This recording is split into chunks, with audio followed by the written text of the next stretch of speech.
Aku direndahkan di acara reuni oleh mantan suami. Setelahnya ku buat dia dan istri barunya malu. Assalamualaikum warahmatullahi wabarakatuh. Halo Bunda sahabat Neng Rara. Semoga Bunda semuanya dalam keadaan sehat dan selalu bahagia ya. Kali ini Neng Rara akan membawakan cerita tentang Arini. Seorang wanita sederhana yang pernah dihina, diremehkan, bahkan ditinggalkan oleh orang yang paling ia percaya. Ia dianggap nggak punya masa depan. Hanya karena, sebelum saya lanjut, yuk Bunda absen dari kota mana saja? Dan buat yang sudah like, komen, dan subscribe semoga rezekinya dilancarkan ya. Yuk, langsung kita mulai kisahnya. Senja di bulan Ramadan selalu membawa nuansa yang berbeda. Udara hangat bercampur semilir angin sore menyusup masuk lewat jendela kayu rumah sederhana itu. Di ruang tamu yang tak seberapa luas, sebuah meja kecil dari kayu jati tua menjadi saksi bisu dari lembaran undangan yang tergeletak di atasnya. Warna emas pada huruf-huruf undangan itu memantulkan cahaya temaram lampu gantung, tampak mencolok di antara perabotan sederhana rumah itu. Arini duduk di sofa anyaman rotan, menatap undangan itu sudah entah untuk keberapa kalinya. Jemarinya yang ramping memainkan sudut amplop berwarna krem, seperti sedang menimbang-nimbang sebuah keputusan yang berat. Reuni akbar alumni SMA Mandala Angkatan 2014. Lokasi, restoran Langit Senja. Dress code, smart casual. Ia tersenyum kecil, tipis dan hampir tanpa makna. Restoran Langit Senja, gumamnya pelan. Tempat itu, restoran mewah di pusat kota, yang selama 2 tahun terakhir menjadi tempat nongkrong paling bergengsi bagi para pengusaha, pejabat, dan selebritas. Restoran dengan daftar tunggu reservasi yang bisa berbulan-bulan lamanya, yang ironisnya adalah miliknya sendiri. Namun, tak ada satupun dari teman-teman SMA-nya yang tahu. Bahkan, sebagian besar dari mereka mungkin tak akan mengenali dirinya malam ini. Yang mereka ingat mungkin hanyalah Arini yang dulu, gadis pendiam, berpakaian seadanya, yang lebih suka duduk di sudut kelas dan jarang bicara, kecuali kalau diminta guru. Dulu, ia adalah sosok yang kerap jadi bulan-bulanan candaan teman-temannya. Sepatunya yang bolong, buku tulis lusuh yang warnanya telah menguning, bahkan bekalnya yang hanya nasi dan telur dadar dingin. Semua itu seolah jadi bahan olokan tanpa henti. Apa nggak bosan makan telur, Rin? Heh. Itu sepatunya dipakai berapa abad sih? Kasian amat. Aduh, duduk di sana deh, jangan dekat-dekat. Nanti ketularan miskin. Kalimat-kalimat itu masih sesekali terngiang di telinganya, meski sudah lebih dari 10 tahun berlalu. Dulu, ia diam. Ia telan semua ejekan itu sambil menunduk, menahan air mata yang hampir pecah. Tapi di hatinya, ada bara kecil yang diam-diam menyala. Ia ingin keluar dari semua itu. Bukan untuk balas dendam, tapi agar ia bisa membuktikan bahwa dirinya pantas dihargai. Dan malam ini, di reuni yang katanya penuh nostalgia itu, mereka akan bertemu lagi. Entah sebagai teman lama, atau mungkin sebagai orang asing. Teh, buka puasa dulu. Suara Rama memecah lamunan. Lelaki itu berdiri di ambang pintu, mengenakan baju koko putih sederhana. Ia tersenyum hangat sambil membawa 2 gelas teh hangat dan sepiring kurma. Arini menoleh. Iya, Mas, jawabnya pelan, mengambil gelas itu dengan kedua tangan. Sesuatu tentang ketenangan wajah suaminya selalu membuat hatinya hangat. Tak peduli seberapa besar dunia di luar sana ingin meremehkannya, di sini, di rumah kecil ini, ia merasa cukup. Mereka duduk berdampingan di tikar pandan. Tak ada suara selain detik jam dinding yang seolah ikut mengiringi zikir lembut di bibir mereka. Setelah berbuka, Rama melantunkan adzan maghrib dari surau kecil mereka. Dan Arini, seperti biasa, menjadi makmum dalam setiap sholat berjamaah mereka. Selesai sholat, Arini kembali menatap dirinya di cermin yang menempel di dinding kayu. Ia merapikan jilbab segi 4 warna krem yang biasa ia kenakan ke pengajian. Tak ada bedanya dengan hari-hari biasanya. Ia tak memilih baju baru, tak memakai tas branded, apalagi sepatu hak tinggi yang mengilap. Kalau aku datang begini, Mereka bahkan gak bakal nyangka aku pemilik tempat itu, gumamnya pelan, senyumnya sedikit lebih lebar kali ini. Rama yang berdiri di belakangnya tertawa kecil. Justru itu yang bikin kamu beda dari mereka, Teh. Arini hanya mengangguk. Ia mengambil tas kecil dari rotan, memeriksa isi dompetnya sekilas. Tak ada kartu kredit platinum di sana, hanya uang tunai seadanya dan beberapa kartu ATM. Dompet itu pun sudah lama dipakainya. Ia tak suka gonta-ganti barang hanya untuk pamer status. Kamu yakin mau datang sendiri? Tanya Rama, sedikit khawatir. Iya, Mas. Aku nggak mau mereka salah paham, jawab Arini mantap. Aku datang buat silaturahmi, bukan buat pamer. Rama menghela napas, kemudian tersenyum mendukung. Kalau ada apa-apa, telepon aku ya. Malam itu, mereka pergi berdua. Naik mobil tua Kijang Kapsul yang sudah menemani mereka sejak awal merintis usaha tambang batu bara dulu. Padahal, di garasi belakang, ada sederet mobil mewah Eropa yang lebih sering dipakai oleh tim manajemen perusahaannya. Perjalanan menuju restoran Langit Senja terasa tenang. Lampu-lampu kota berpendar di kejauhan. Jalanan lengang karena banyak orang tengah sibuk berbuka puasa di rumah atau restoran. Hanya sesekali Arini melirik ke arah jalanan yang mereka lewati, mengingat masa-masa sulit ketika ia dan Rama masih berjuang. Dulu, mereka berdua pernah tinggal di sebuah kontrakan sempit. Rama bekerja serabutan, menarik gerobak pasir dari tambang rakyat ke pinggir jalan, sementara Arini berjualan kue di pasar. Mereka makan seadanya, menabung dari receh demi receh, dan hampir setiap malam dihina oleh keluarga Rama karena dianggap tidak membawa berkah apa-apa. Tapi Arini tidak menyerah. Ia belajar dari semua itu. Belajar membaca peluang, belajar menganalisis tambang, belajar mencari rekan bisnis kecil-kecilan, hingga suatu hari mereka mendapat izin kelola tambang resmi. Dari sana, segalanya mulai berubah. Perlahan tapi pasti. Sampai di pelataran restoran, Arini turun sendiri.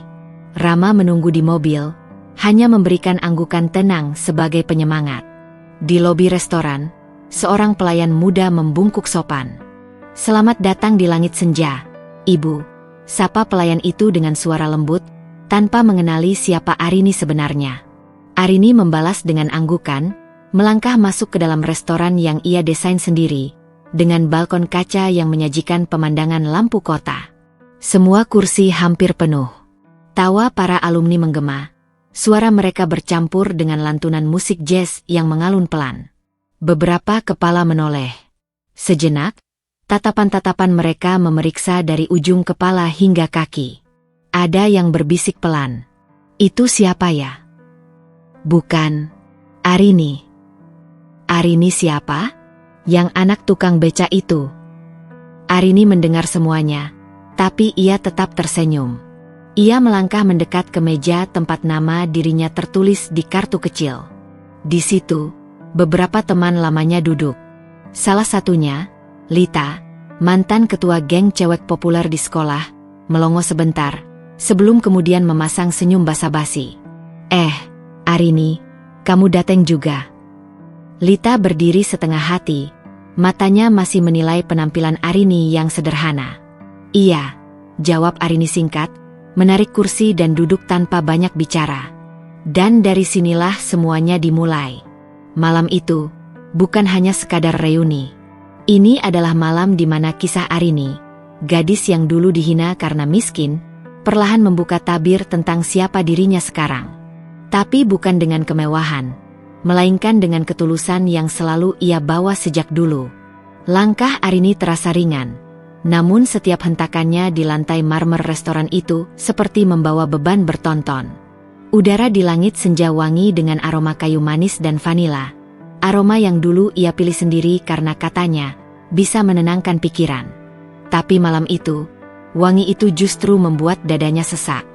Ia melangkah pelan menuju meja panjang di sudut ruangan, tempat beberapa wajah yang dulu akrab, atau lebih tepatnya, pernah akrab, sedang tertawa lepas. Di tangan mereka, gelas moktail warna-warni berkilau, sementara piring-piring berisi hidangan mahal tersaji rapi di atas meja marmer. Mereka semua tampak bersinar di balik lampu gantung kristal yang bergantung megah di atas kepala. Arini memilih duduk di ujung ruangan, di sebuah kursi yang agak tersembunyi di balik pilar. Dari sana, ia bisa mengamati segalanya tanpa perlu jadi pusat perhatian. Ia menarik napas panjang, meletakkan tas rotan kecilnya di pangkuan, lalu menegakkan punggung. Ia tahu, cepat atau lambat, akan ada tatapan yang mengarah padanya. Tatapan yang tak asing, tatapan meremehkan. Dan benar saja. Itu siapa? Bisik seorang wanita berambut panjang yang duduk tak jauh dari meja utama. Itu Arini, kan? Yang anak kampung itu. Ya Allah, kok nggak berubah ya?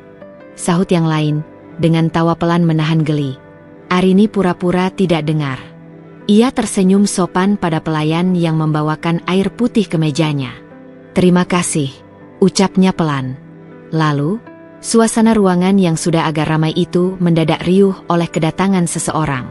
Pintu kaca restoran terbuka, dan masuklah Dimas.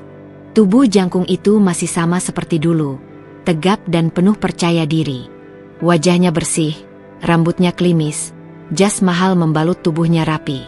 Di lengannya bergelayut seorang wanita cantik, berkulit putih pucat dengan make-up tebal. Gaun merah menyala yang dikenakan wanita itu mencuri perhatian semua orang. Dimas, lama nggak ketemu, bro. Seru salah satu alumni pria yang langsung berdiri memberi salam. Haha, iya dong. Baru sempet dateng nih, jawab Dimas dengan suara lantang yang selalu terdengar seperti sedang memamerkan dirinya. Wanita di sampingnya tertawa pelan, lalu menyambar. Kalian pasti udah lupa, aku Rani. Dulu anak IPA 1. Sekarang udah jadi istrinya Dimas. Rani. Arini mengenalnya. Mereka tak pernah dekat di SMA. Rani dulu salah satu cewek yang paling sering memamerkan tas mahal dan handphone terbaru di kelas. Dan kini, ia berdiri di depan semua orang, makin mencolok dengan suara dan gayanya. Tatapan Dimas berkeliling, lalu berhenti di sudut ruangan. Tepat pada Arini. Dia sempat terdiam sedetik. Lalu, seolah baru tersadar, senyumnya miring, nyaris tak sopan. Ia membisikkan sesuatu di telinga Rani, yang langsung melirik ke arah Arini, tertawa pelan. Lalu, suara Rani terdengar jelas, sengaja dikeraskan. Pantas aja nggak ada yang mau sama dia lagi. Tampilannya gitu banget. Tawa mereka menggema di tengah ruangan yang tiba-tiba terasa lebih sunyi bagi Arini.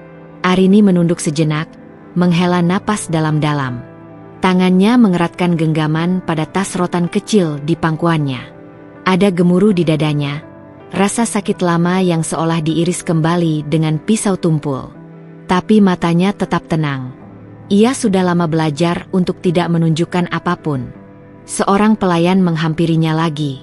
Maaf, Ibu. Ini daftar menu spesial malam ini, ujar pelayan muda itu dengan sopan. Semua sudah diatur atas nama Ibu. Arini mengangguk, lalu menoleh ke arah pelayan itu. Terima kasih, Raka. Pastikan semua tamu malam ini nyaman, ya. Raka tersenyum lebar. Siap, Bu Arini. Beberapa tamu di dekat mereka sempat melirik, tapi mereka lebih sibuk memperhatikan Dimas yang sibuk jadi pusat perhatian. Arini kembali meneguk air putihnya perlahan. Ia memperhatikan Dimas dan Rani duduk di meja utama, disambut tawa dan cerita nostalgia yang menggema. Tapi Arini tahu, di antara suara tawa itu, ada banyak cerita yang tak pernah diungkap. Termasuk ceritanya. Dimas adalah masa lalu yang sulit dilupakan. Ia adalah cinta pertama Arini, sekaligus luka pertama yang membuatnya jatuh begitu dalam. Mereka menikah muda, saat Arini masih mencari pijakan hidup. Dimas, dengan ambisinya, selalu ingin lebih, selalu merasa kurang. Ia menikahi Arini karena merasa kasihan, bukan karena cinta. Ngapain sih susah-susah jualan di pasar? Udah, diam di rumah aja. Urusan nyari duit biar gue, kata Dimas suatu ketika. Arini menurut. Tapi lambat laun, Dimas berubah. Tekanan hidup membuatnya kasar, egois, dan akhirnya selingkuh. Ia meninggalkan Arini dengan mudahnya, menceraikannya tanpa rasa bersalah. Kita nggak cocok. Kamu nggak akan pernah ngerti cara hidup orang sukses, kata Dimas di hari perceraian mereka. Kata-kata itu terngiang lagi di kepala Arini malam ini. Tapi Arini membuktikan, dirinya lebih kuat dari yang Dimas bayangkan. Arini, kamu ternyata datang juga ya? Suara Lita tiba-tiba terdengar dari arah kanan. Lita mendekat, sambil menarik kursinya ke sebelah Arini. Wajahnya masih cantik, tapi ada garis-garis lelah di matanya yang tak bisa disembunyikan. Iya, Lit. Lama nggak ketemu, jawab Arini dengan senyum tulus. Lita tersenyum canggung, lalu matanya melirik ke arah Dimas dan Rani. Kamu, nggak apa-apa? Arini menggeleng pelan. Nggak apa-apa, aku udah terbiasa. Lita menghela napas panjang. Ia memainkan sedotan di gelasnya. Aku kadang mikir, kita semua nggak tahu apa-apa soal kamu setelah lulus SMA. Tiba-tiba hilang, nggak ada kabar.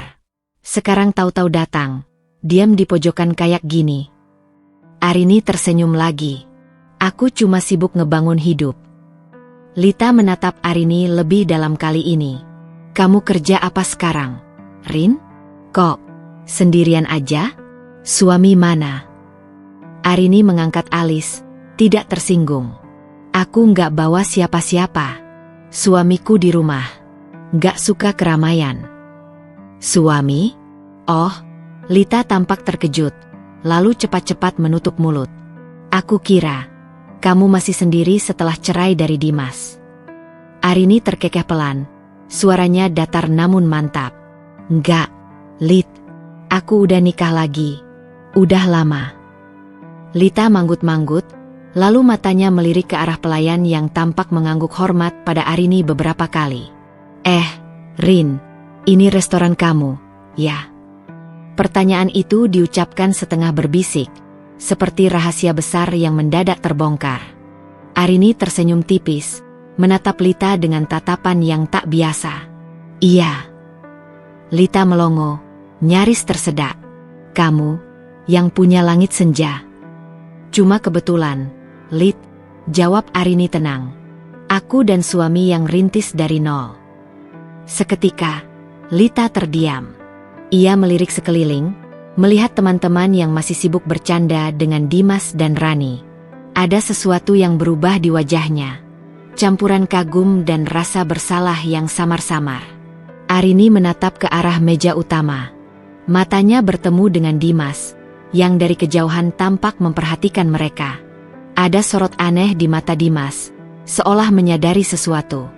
Malam itu, sambutan reuni yang katanya penuh nostalgia justru penuh dengan sindiran yang mengiris hati. Tapi Arini tetap duduk tegak. Ia sudah kenyang dengan semua cibiran. Malam ini, ia bukan Arini yang dulu. Ia Arini yang baru, dan waktunya untuk menunjukkan siapa dirinya sebenarnya belum tiba. Tapi saat waktunya tiba, semua akan tahu bahwa yang mereka remehkan dulu, kini ada jauh di atas. Arini menatap kosong ke gelas di hadapannya. Jari-jarinya pelan-pelan menyapu embun di permukaan kaca. Suara riuh rendah reuni di sekelilingnya makin lama makin sayup. Waktu seolah berjalan lambat. Pandangannya kabur, bukan karena air mata, tapi karena pikirannya mengembara, jauh ke masa lalu. Ke luka yang belum benar-benar sembuh. 8 tahun lalu, di sebuah kontrakan kecil di pinggiran kota, Arini sedang duduk di depan kompor gas satu tungku. Keringat menetes dari pelipisnya, membasahi kerudung sederhana yang ia kenakan. Tangannya sibuk membolak-balik adonan pastel yang tengah digoreng di wajan kecil. Minyaknya meletup-letup, kadang memercik ke lengannya. Di rak besi pinggir dapur, puluhan kotak plastik berisi kue basah sudah tertata rapi, siap diantar ke warung-warung dan titipan kantin sekolah esok pagi. Bismillah, bisik Arini sambil membungkus pastel-pastel itu satu persatu, mengusap punggung tangannya yang memerah karena terkena cipratan minyak panas. Suara pintu kontrakan berderit. Langkah berat seseorang memasuki rumah. Dimas pulang. Apalagi ini? Suara Dimas menggeram dari ruang tamu. Arini menoleh, melempar senyum lelah. Ini, Aku goreng pastel buat dititipin besok, Mas. Lumayan, kan, buat nambah uang belanja. Dimas berjalan menghampiri, langkahnya terdengar berat. Dengan jas lusuh yang masih dikenakan, ia meletakkan tas kerjanya di lantai dengan keras. Matanya menyapu dapur sempit itu, berhenti pada panci-panci dan plastik-plastik bahan kue yang berserakan. "Udahlah, Rin," bentaknya. "Kamu itu bikin malu aja. Masa istri Dimas Raharja jualan kue keliling? Gengsi aku diinjak-injak sama kelakuan kamu." Arini menunduk. "Aku cuma pengen bantu, Mas. Gajimu nggak cukup buat bayar kontrakan bulan depan, belum lagi cicilan motor." Dimas mengangkat tangan, dan Arini spontan menahan napas. Pikirannya melayang pada kemungkinan tamparan yang mungkin datang. Tapi tangan Dimas hanya berhenti di udara, mengepal keras. "Kalau nggak ada kamu, hidupku lebih enteng," desis Dimas sebelum berbalik, berjalan ke kamar, dan membanting pintu dengan keras. Arini menarik napas panjang, matanya panas. Tapi ia kembali menunduk, mengikat plastik pastel dengan tali rafia. Tak ada waktu untuk menangis. Esok pagi, ia harus bangun jam 4. Hari demi hari berlalu seperti itu. Arini bekerja keras, bangun subuh, masak, antar dagangan, lalu siang harinya membantu tetangga menjahit untuk tambahan uang. Sementara Dimas, makin jauh. Pulang makin malam, makin jarang bicara, dan kalau bicara pun, hanya menyakitkan. "Aku capek sama hidup miskin kayak gini," ucap Dimas suatu malam. "Dan kamu nggak bikin semua ini lebih baik." Arini duduk di lantai ruang tamu, menyulam baju pesanan. Ia menoleh, suaranya tetap lembut. "Aku juga capek, Mas. Tapi kita bisa lewati ini bareng-bareng." "Bareng-bareng?" Dimas mendengus. "Kamu pikir aku butuh kamu? Kamu ini cuma beban, Rin. Cuma beban." Beberapa bulan setelah itu, semuanya runtuh. Dimas makin jarang pulang. Ia sering beralasan lembur di kantor. Padahal Arini mendengar kabar dari tetangganya bahwa Dimas sering terlihat di mal dengan seorang wanita. Dan akhirnya, di suatu malam, kenyataan itu terkuak. Dimas pulang. Tidak sendiri. Ia membawa Rani. Rani berdiri di depan pintu kontrakan itu dengan angkuh. Rambutnya tergerai rapi, tas bermerek di lengannya, parfumnya menyengat. Ia menatap Arini dari atas ke bawah, seperti melihat sesuatu yang menjijikkan. "Dimas udah capek sama kamu," kata Rani dingin. "Dia butuh istri yang ngerti gaya hidupnya, yang bisa bikin dia bangga." Arini diam. Matanya hanya memandang Dimas, berharap ada setitik belas kasihan. Tapi tidak ada. Yang ia dapat hanya pandangan bosan, seperti Dimas melihat barang rusak yang ingin segera dibuang. "Kita cerai," ucap Dimas, datar. "Karena dia?" Suara Arini nyaris berbisik. "Karena kamu nggak bisa ngikutin aku. Kamu nggak cukup buat aku," jawab Dimas enteng. Air mata menetes dari sudut mata Arini. Tapi ia menahannya. Ia tak mau menangis di hadapan mereka. Ia mengangguk pelan. "Baik," jawab Arini akhirnya. "Tapi suatu hari, kamu akan sadar siapa yang benar-benar berharga." Dimas tertawa sinis. "Mimpi aja, Rin." Perceraian itu terjadi cepat. Dimas tak meninggalkan apa-apa. Arini keluar dari kontrakan itu dengan 2 tas kain berisi baju dan peralatan dapur seadanya. Ia tidur menumpang di rumah sahabat lamanya di awal-awal, sebelum akhirnya menyewa kamar kos kecil.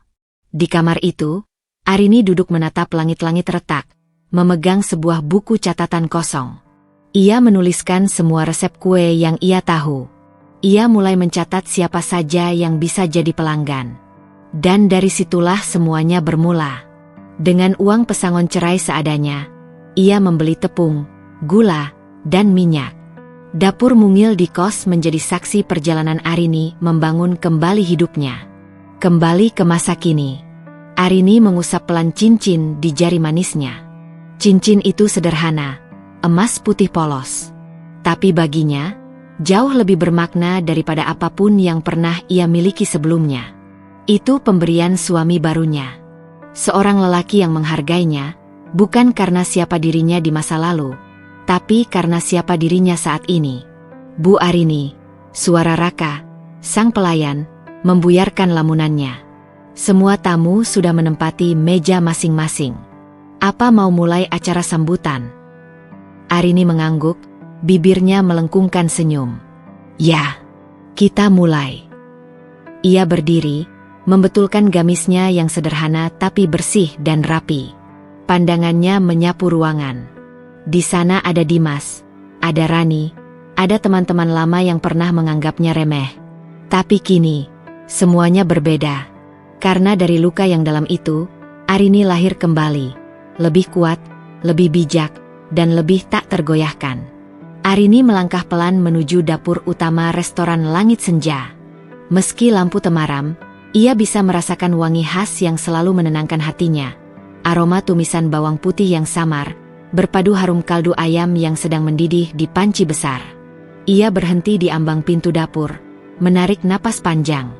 Tempat ini adalah jantung dari segala mimpi yang pernah ia rajut dengan susah payah.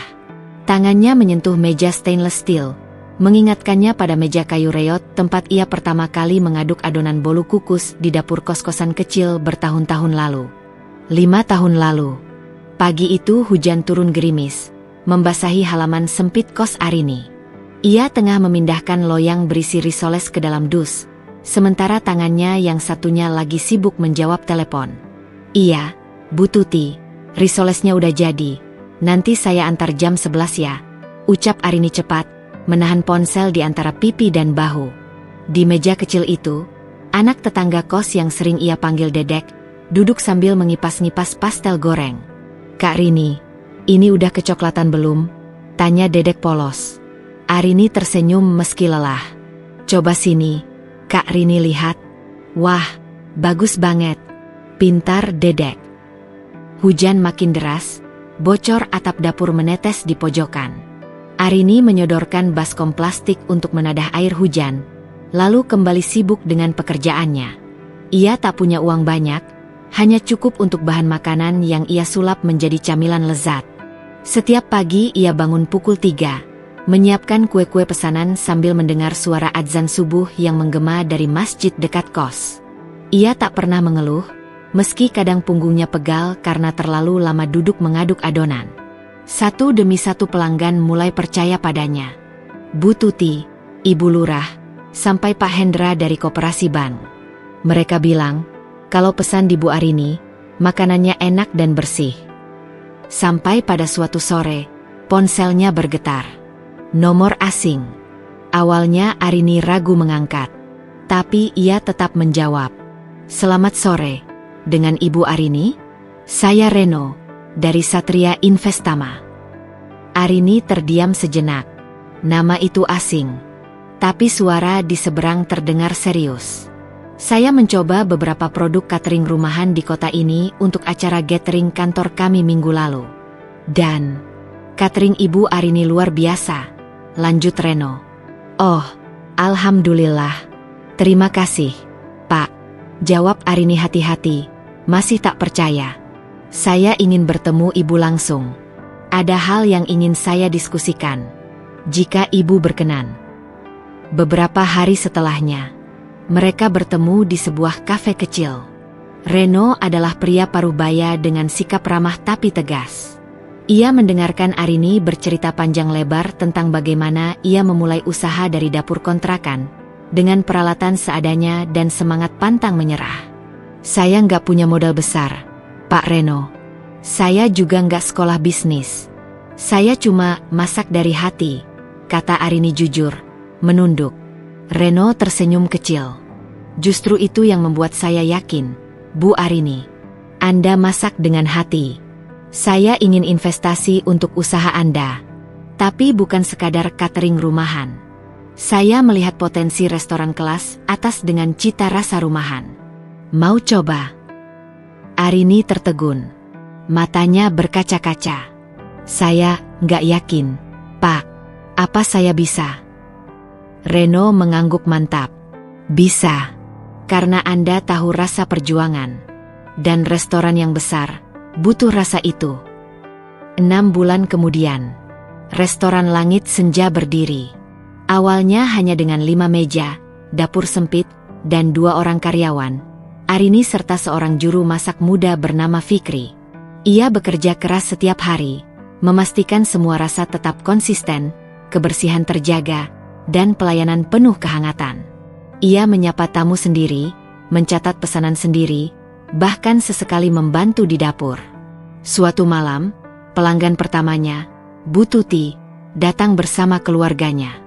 "Wah, Bu Arini, tempatnya bagus sekali," ucap Bu Tuti terharu, memegang tangan Arini. "Dulu cuma bisa beli risoles di kos, sekarang makan di restoran." Arini tersenyum lembut.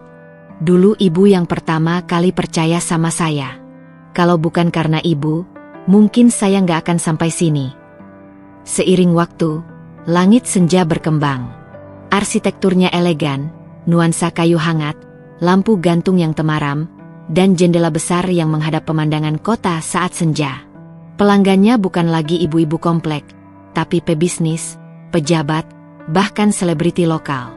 Nama Arini mulai dikenal. Tapi meski kini ia berada di puncak, Arini tak pernah lupa dapur mungil itu. Aroma gorengan yang sederhana, tawa anak-anak tetangga, dan suara hujan bocor di atap kos. Semua itu masih hidup di hatinya. Kembali ke masa kini. Chef Arini, suara Fikri membuyarkan lamunannya. Kini Fikri sudah menjadi head chef restoran itu. Masakan untuk buka puasa spesial sudah siap semua. Kita tinggal nunggu aba-aba ibu.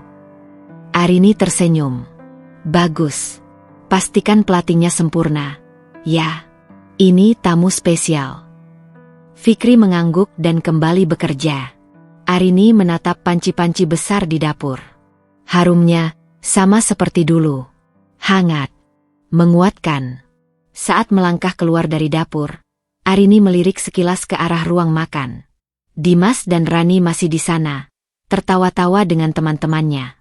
Mereka tidak tahu, setiap sudut restoran ini adalah saksi perjuangan seorang Arini yang pernah mereka remehkan. Ia tersenyum tenang. Tidak ada dendam. Hanya pembuktian. Bab 5. Cemooh di tengah hidangan. Adzan maghrib berkumandang pelan dari pengeras suara masjid di kejauhan. Di dalam restoran Langit Senja, suasana buka puasa alumni SMA semakin ramai. Hidangan pembuka sudah tertata rapi di atas meja. Kurma, kolak pisang, es kelapa muda, dan kudapan kecil yang tampak begitu menggoda. Gelas-gelas bening berembun menambah kesegaran pemandangan sore itu. Arini duduk diam di pojok ruangan, kursi kayu dengan bantalan empuk yang terasa asing baginya. Bukan karena keras, tapi karena sebagian besar tamu di ruangan itu membawa suasana masa lalu yang ingin sekali ia tinggalkan. Ia menyibukkan diri dengan meneguk air putih, sesekali melirik jam tangan sederhana di pergelangan kirinya.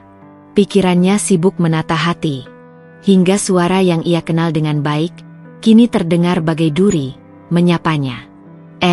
Gak nyangka kamu datang juga, Rin." Arini mengangkat kepala pelan.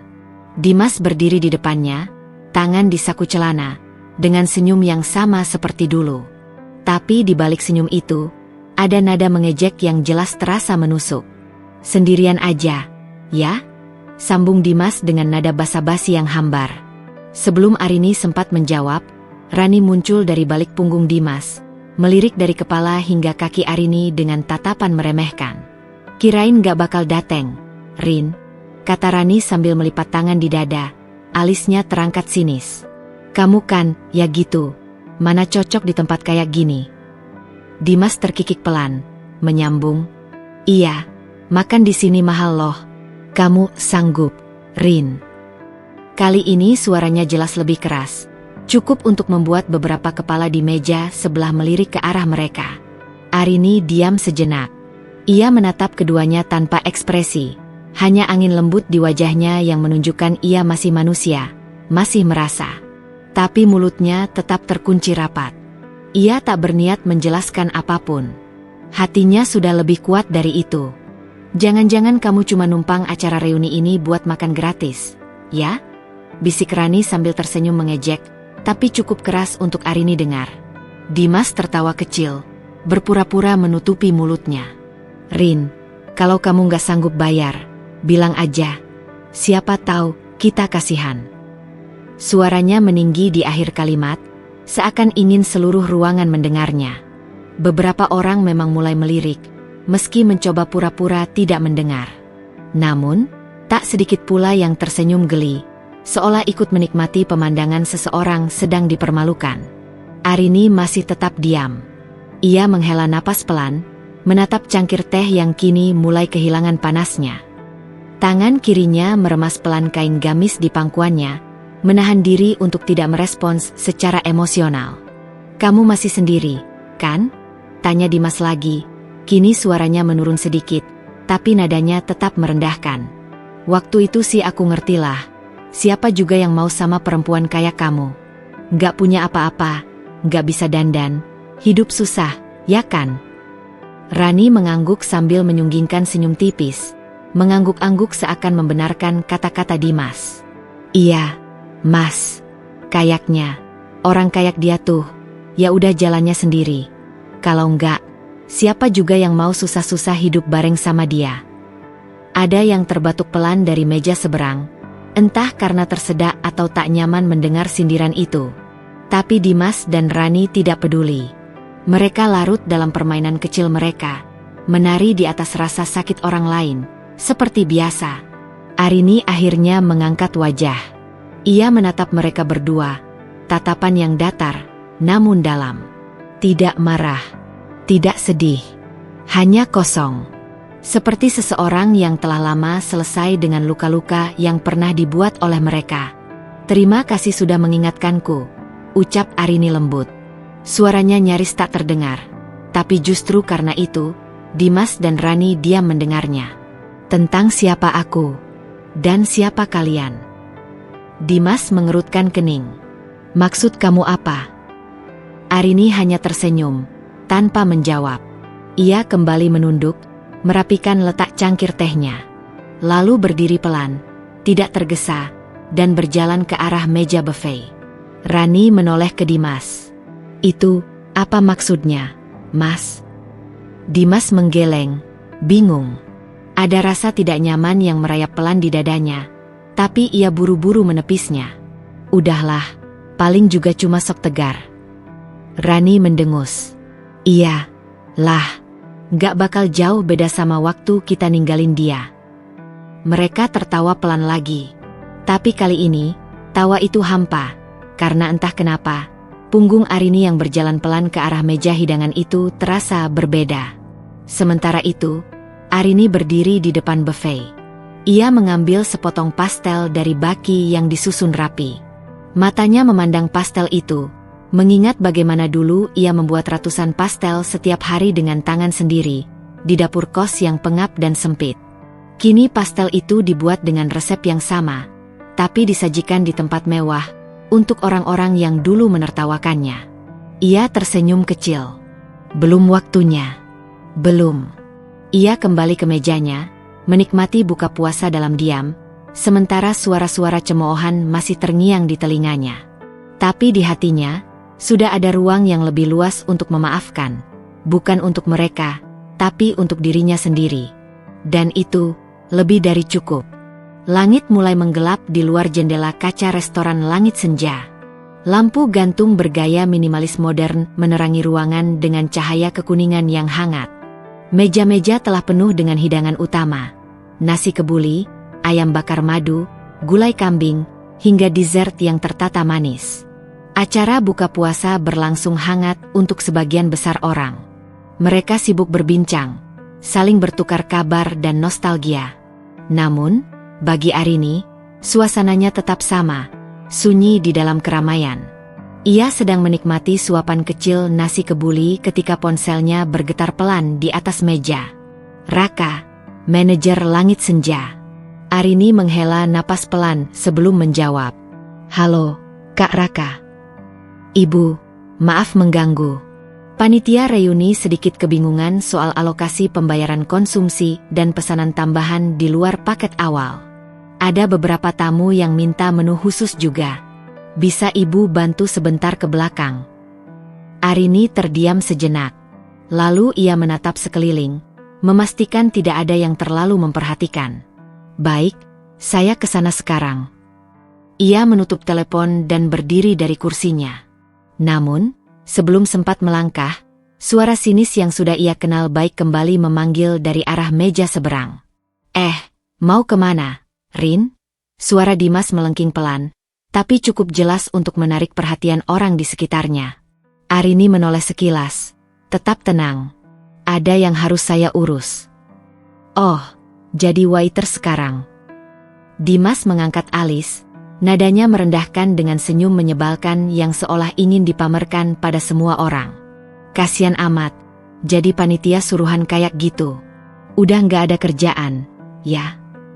Rani yang duduk di sampingnya ikut menimpali dengan tawa kecil yang dibuat-buat. Iya, Mas. Dia kan dari dulu udah biasa suruh-suruh di dapur. Sekarang pindah tempat aja, kerjanya tetap sama. Dimas berdeham, lalu berdiri setengah dari kursinya, mengangkat gelas kosongnya. Kalau gitu, sekalian dong, Rin. Tolong isiin es teh gue. Abis nih. Beberapa orang mulai melirik ke arah mereka.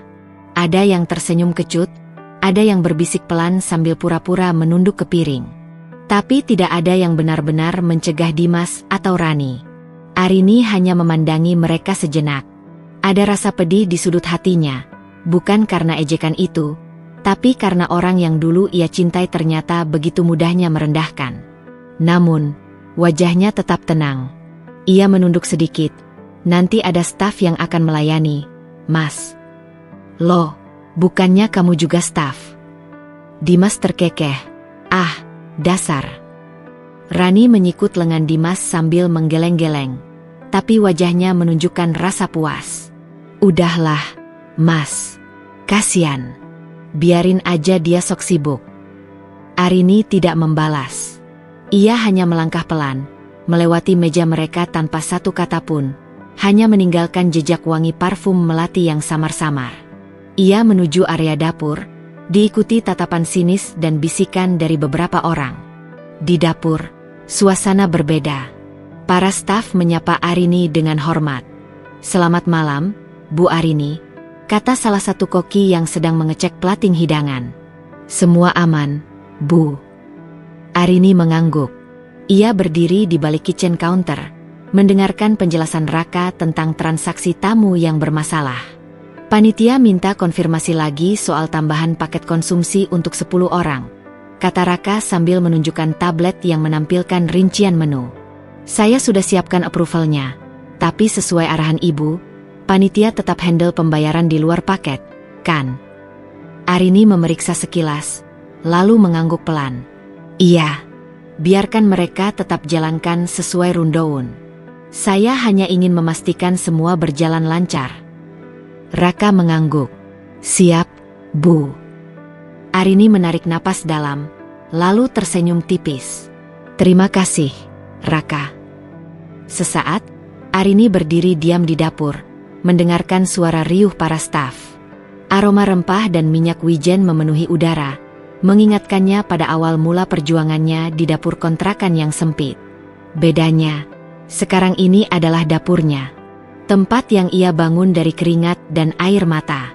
Tapi di luar sana, orang-orang masih melihatnya sebagai Arini yang dulu. Dan ia membiarkan itu. Beberapa menit kemudian, Arini kembali ke ruang makan. Ia berjalan melewati meja alumni lain yang kini mulai mencuri pandang ke arahnya. Beberapa terlihat ingin menyapa, namun urung, karena tatapan Dimas dan Rani masih tajam mengikuti langkahnya. Dimas bersandar di kursinya sambil melirik malas. Tuh, kan. Nggak jauh beda sama dulu. Sibuk di dapur, ribet sendiri. Rani menyambar. Habis siapa juga yang mau kasih dia kerja? Paling ya, jadi tenaga bantu di tempat kayak gini. Buat dapur, buat bersihin piring.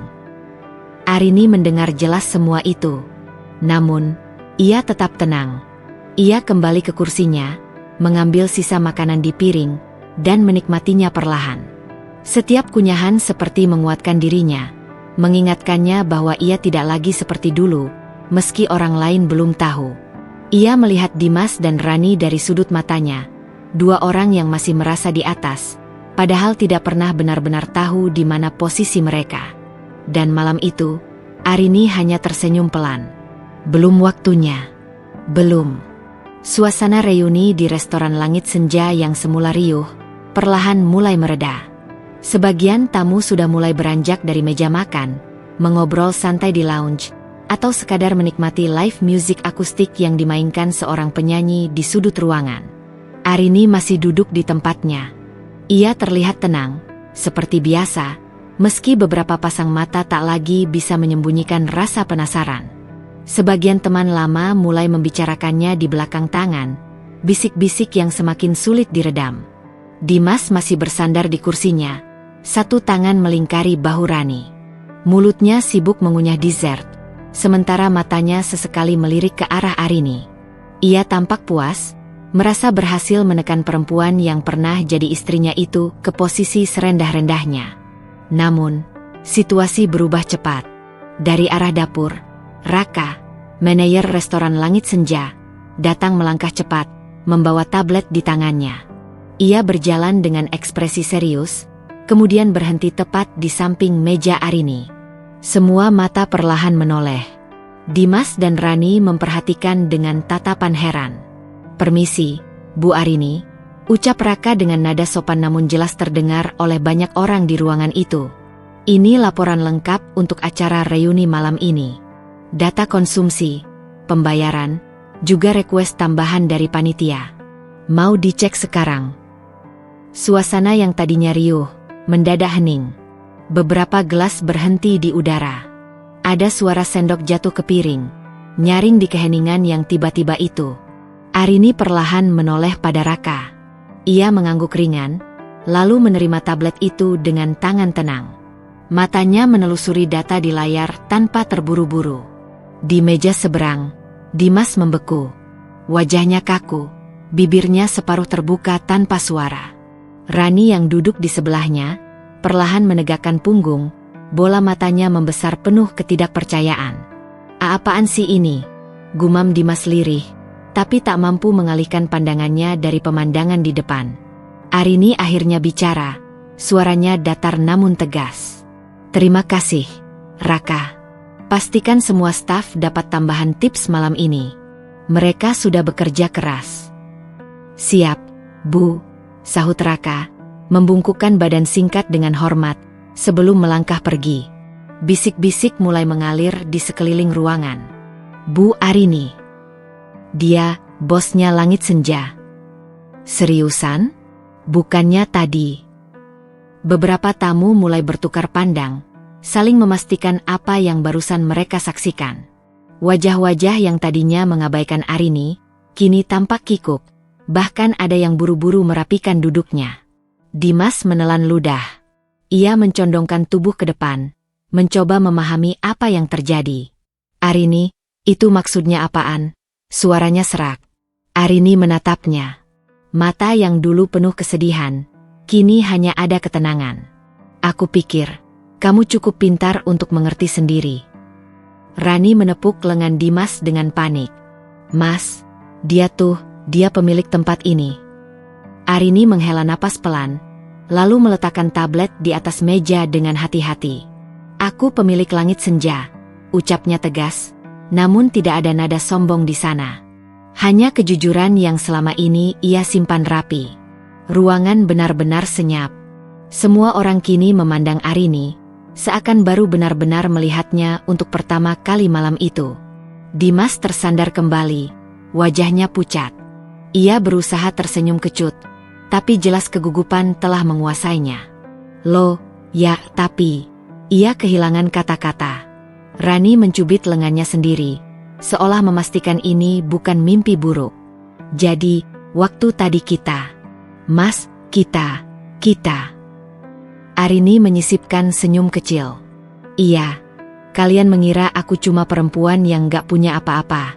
Perempuan yang dulu kalian tinggalkan, hina, dan kalian anggap gak akan pernah bisa bangkit. Beberapa teman mereka menunduk, ada juga yang buru-buru menghindari tatapan Arini, merasa malu karena sempat ikut mencemooh.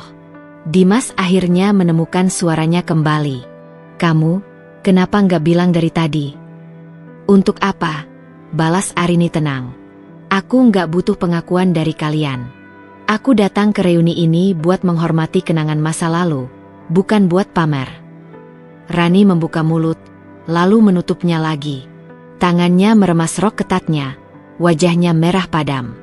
Arini menatap mereka sebentar, lalu berdiri.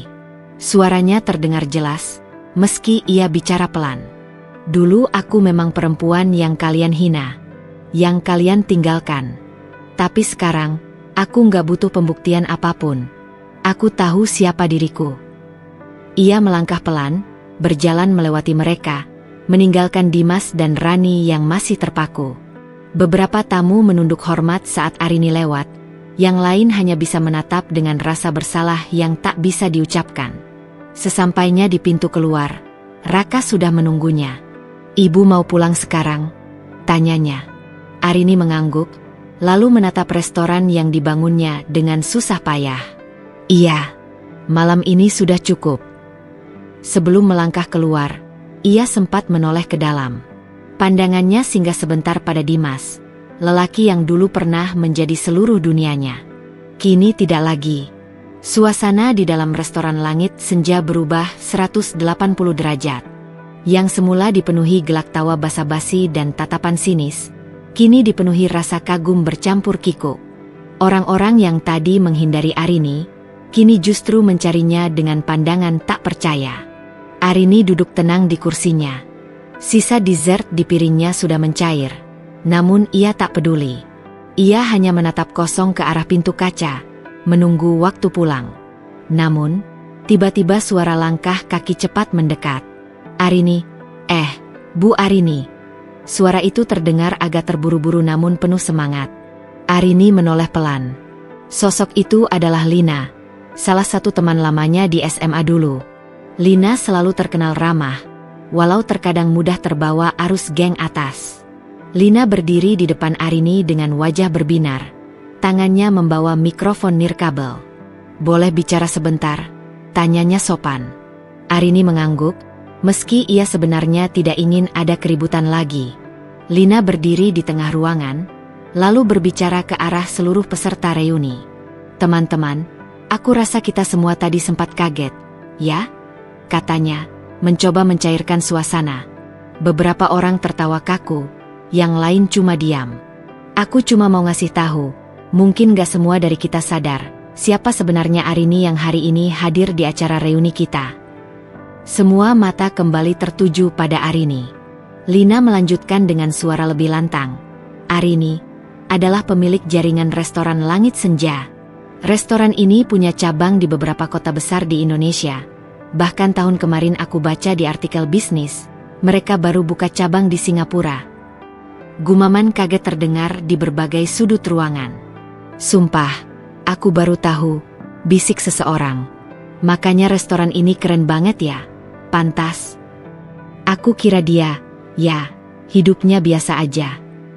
Gila, dia humble banget." Lina tersenyum ke arah Arini. Dan dia tetap rendah hati. Padahal dia bisa aja tampil mewah malam ini. Tapi dia milih pakai gamis sederhana, kayak biasanya. Arini menghela napas sebentar, lalu berdiri dari kursinya. Lina buru-buru menyerahkan mikrofon kepadanya. "Ibu Arini, panitia minta, kalau boleh kasih sambutan sedikit, ya?" pinta Lina sambil tersenyum malu-malu. Arini mengambil mikrofon itu pelan, pandangannya menyapu seluruh ruangan. Dimas dan Rani duduk kaku di pojok, seolah ingin menghilang dari pandangan. Teman-teman lain kini melihat Arini dengan penuh rasa ingin tahu dan hormat. Ia menghela napas, lalu mulai berbicara. "Saya Arini." Suaranya lembut tapi jelas. "Mungkin teman-teman masih ingat, saya cuma anak biasa di SMA. Bukan siapa-siapa. Bahkan setelah menikah, saya juga cuma ibu rumah tangga yang jualan makanan kecil buat nambah uang belanja." Beberapa orang tertunduk mendengar kalimat itu. "Saya pernah diremehkan," lanjutnya, Matanya sejenak menatap ke arah Dimas. Pernah dianggap nggak akan bisa apa-apa. Bahkan pernah ditinggalkan tanpa punya apa-apa. Ruangan semakin hening. Arini menghela napas lagi. Suaranya tetap tenang. Tapi saya nggak menyerah. Lanjutnya. Saya mulai lagi dari dapur kecil di kontrakan sempit. Sambil bawa anak saya yang masih balita. Saya belajar sendiri. Masak, kirim pesanan, pasarin sendiri lewat grup WhatsApp. Pelan-pelan, saya bangun usaha catering rumahan. Mata beberapa orang mulai berkaca-kaca. Ada yang diam-diam mengusap air mata. Lalu ada investor yang percaya sama saya. Dari dapur kecil itu, saya bikin Langit Senja. Restoran pertama saya. Butuh waktu, butuh gagal, butuh jatuh berkali-kali. Tapi hari ini, saya berdiri di sini. Ia menatap semua orang, senyum pelan di wajahnya. Karena saya nggak nyerah. Beberapa orang mulai bertepuk tangan. Pelan, lalu semakin riuh. Saya nggak mau buktiin apa-apa ke siapa-siapa. Arini mengakhiri. Saya cuma mau buktiin ke diri saya sendiri, bahwa saya pantas punya hidup yang saya impikan. Tepuk tangan membahana di seluruh ruangan. Kali ini bukan karena basa-basi, tapi karena rasa kagum yang tulus. Lina melangkah maju, mengambil kembali mikrofonnya, wajahnya bersemu haru. Terima kasih, Arini. Kamu inspirasi buat kita semua. Beberapa orang lain datang menghampiri Arini setelah itu. Ada yang minta maaf, ada yang ingin tahu lebih banyak tentang perjalanannya, bahkan ada yang menawarkan kerja sama bisnis. Dimas tetap di tempatnya. Ia tidak berani menatap Arini. Sementara Rani hanya menunduk, wajahnya merah karena malu. Arini menerima semua itu dengan hati yang lapang. Bukan untuk balas dendam, tapi karena ia sudah selesai dengan masa lalu. Di ujung malam, Arini berdiri di balkon restoran lantai 2, memandang kota yang kelap-kelip di kejauhan. Ia mengusap layar ponselnya, membuka foto anaknya yang tersenyum di sekolah. Untuk kamu, Nak, bisiknya pelan. Mama berhasil. Dan malam itu, langit senja bersinar lebih terang dari biasanya. Malam semakin larut. Para tamu reuni mulai berkurang satu persatu. Sebagian berpamitan, sebagian masih berbincang dengan panitia. Musik akustik telah lama berhenti. Hanya tersisa suara alat makan yang beradu pelan di dapur, nyaris tak terdengar. Arini duduk di balkon lantai 2 restoran Langit Senja, menghirup udara malam yang lembut. Tangannya memegang secangkir teh hangat, pandangannya menatap lampu-lampu kota yang berkelip seperti bintang. Langkah kaki mendekat perlahan dari arah belakang. Arini tidak menoleh, tapi ia tahu siapa yang datang. Arin, suara itu pelan, nyaris seperti bisikan yang takut pecah di udara. Dimas berdiri di sana, wajahnya lebih pucat dari biasanya. Tak ada lagi arogansi. Hanya sepasang mata lelah yang memohon sesuatu yang ia sendiri tidak tahu pasti apa. Arini tetap diam, hanya memalingkan wajah sebentar untuk memastikan. Dimas menarik napas dalam-dalam, lalu melangkah mendekat. Ia berdiri di samping kursi Arini, seperti orang yang tak tahu harus duduk atau pergi. Aku mau minta maaf, katanya akhirnya. Suaranya berat, seperti batu yang diseret di jalan berpasir. Arini mengangkat wajahnya sedikit. Pandangannya teduh, nyaris kosong. Bukan karena marah, tapi karena sudah selesai. Dimas menelan ludah, lalu melanjutkan. Aku salah. Aku sadar. Aku udah kehilangan kamu. Dan aku baru ngerti. Ternyata kamu kuat, Rin. Hening lagi. Hanya suara angin malam yang mengelus pelan rambut Arini. Dimas mencoba tersenyum, meskipun gemetar. Kalau aja waktu itu aku nggak ninggalin kamu, mungkin. Arini perlahan meletakkan cangkir tehnya di meja kecil di depannya. Ia menatap Dimas, lama. Tatapannya bukan marah, bukan benci. Hanya seseorang yang sudah melewati luka paling dalam dan berdamai dengan dirinya sendiri. Mas Dimas, ucap Arini, suaranya datar tapi tegas. Kita sudah selesai. Dimas terpaku. Nafasnya terhenti sejenak. Apa yang kamu lihat hari ini, semua yang aku bangun, semua yang aku capai. Arini melanjutkan, pelan. Itu bukan buat kamu. Bukan buat siapa-siapa. Itu buat aku sendiri. Buat anakku.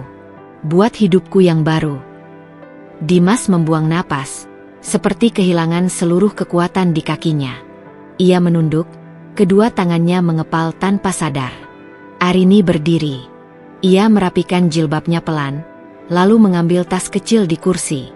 Sebelum pergi, ia menatap Dimas untuk terakhir kali malam itu. Kamu gak salah, Mas, katanya. Kamu cuma milih jalanmu sendiri. Dan aku milih jalan yang jauh dari kamu. Dimas tidak bisa membalas apa-apa. Mulutnya bergerak-gerak, tapi tak ada suara yang keluar. Di belakang mereka, Rani berdiri beberapa meter dari balkon, memperhatikan semua itu dari jauh. Wajahnya pucat, matanya merah, tapi ia tidak berkata apa-apa. Ia hanya bisa menunduk dalam diam, menahan rasa malu yang menyesakkan dada. Arini berjalan melewati mereka. Tak ada tatapan kemenangan. Tak ada dendam yang tersisa. Ia hanya berjalan, seolah semua ini tak lagi penting baginya. Ketika Arini menghilang di balik pintu, hanya sunyi yang tersisa. Dimas masih berdiri di tempatnya, seperti patung yang kehilangan makna. Rani perlahan mendekat, menatap suaminya yang sekarang terasa jauh dari genggamannya. Mas, bisik Rani pelan. Tapi Dimas tidak menjawab.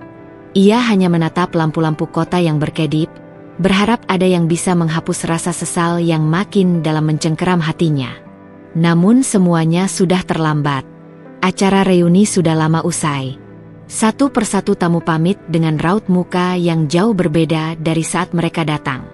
Beberapa masih menengok ke arah Arini, seolah berharap bisa bicara lebih lama, namun urung karena mereka tahu, waktunya sudah lewat.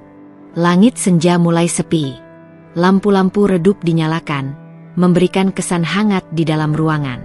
Dari atas balkon lantai 2, Arini berdiri sendirian, membiarkan angin lembut malam menyentuh wajahnya.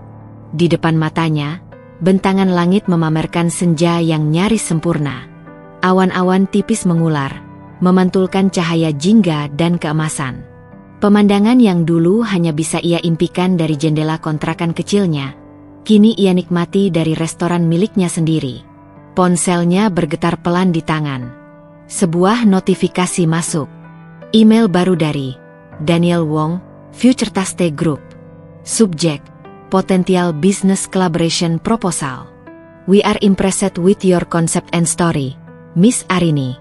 Would love to explore possibilities of partnership to expand Langit Senja into the Hong Kong and Tokyo markets. Arini menatap layar itu lama. Senyumnya perlahan merekah.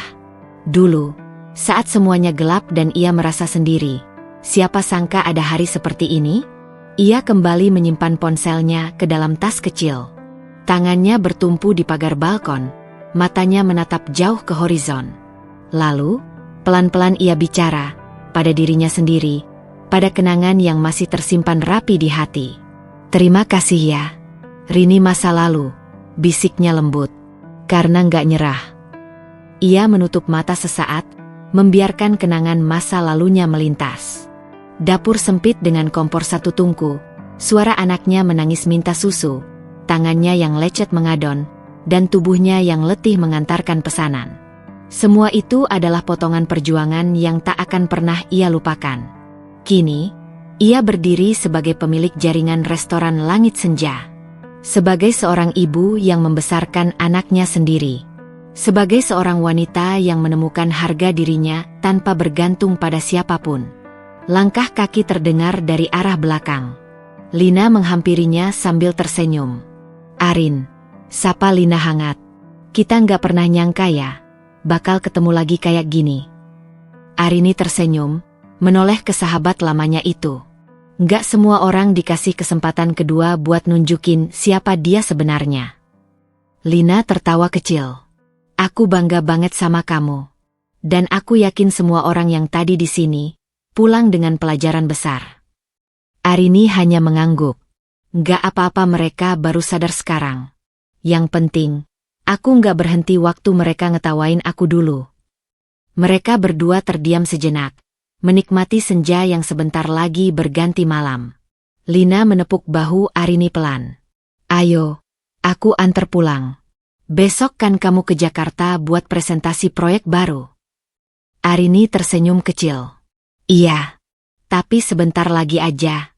Aku mau di sini sedikit lebih lama. Lina mengangguk, lalu berbalik meninggalkan Arini sendirian lagi di balkon itu. Namun kali ini, kesendiriannya terasa penuh. Penuh dengan harapan, pencapaian, dan rasa damai yang ia raih sendiri. Dari kejauhan, lampu-lampu kota mulai menyala. Langit gelap berganti dengan kilau cahaya dari jendela-jendela rumah, gedung-gedung, dan jalanan yang sibuk. Dunia terus bergerak, dan begitu juga Arini. Ia menarik napas panjang, kemudian melangkah pergi dari balkon itu. Setiap langkahnya terasa ringan.